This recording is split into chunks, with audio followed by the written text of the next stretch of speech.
Hello,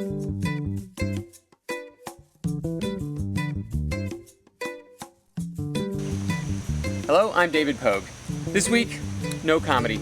No costumes, no characters. Sorry about that. It's because I saw something that's so cool, I just think showing it to you will be enough. It's the famed $100 laptop, now called the XO laptop. This is it. The company behind this is called One Laptop Per Child, laptop.org, and the idea behind this is to make it so inexpensive that poor countries can afford to buy them for their students, their educationally deprived students, in the hundreds of thousands or the millions. But what's really interesting is they're actually going to sell this thing to Americans for 2 weeks starting November 12th. To me, that makes it fair game for a review. Well, first of all, I have to say, for its mission, it's pretty amazing. Gamepad controller, stereo speakers, built-in video camera. Hello, little camcorder module. The hardest thing about it is figuring out how to open it. Most people fiddle around with it like this, but in fact what you do is you raise the antennas and then you open it like this. Note how clever. The guts of the machine are in the screen, not in the pad. And nothing happens if you get water on here. Thanks. But it's also dust-proof, completely sealed, and drop-proof. Now think about the environments where this thing is going to be used. Power is going to be an issue. So already it's got a 6-hour battery that'll last 24 hours if you're just reading. And oh, by the way, here's how you read.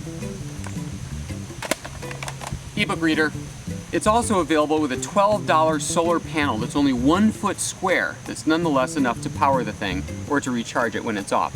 What's especially cool about this battery though is it costs only $10 to replace and it'll last for 2,000 recharge cycles. For reference, that's about 4 times more recharge cycles than your laptop. Look what happens in sunlight. You can turn the backlighting all the way down to save power and you get this incredible, easy to read, black and white mode that's like reading a newspaper. One of the coolest things is the heavy emphasis on programming. There are 3 different programming environments of different degrees of sophistication on this thing. What's really even cooler is if you press this keystroke, you reveal the source code of whatever programming you're using. It's in Python, so you can actually study the way the laptop software itself was written and even make changes to it. Although yes, there is a restore button that brings back the original in case you really make a mess of things. Of course, the laptops get onto the internet, Wi-Fi, very easily, but if there's no internet, they can also communicate wirelessly within the classroom via something called a mesh network, an instant self-configuring network. And all the programs are collaborative. So the games, the drawing program, the word processor, all of you can collaborate together on the same what? Oh. Now, as you may have heard, the $100 laptop did not in fact come in at a price of $100. It's 188 bucks and sinking. If you want to buy one, you have to order it in that 2-week November window. You pay $400, it's give one, get one. So you get one and a tax deduction, and then the company sends one to a poor kid in another country on your behalf.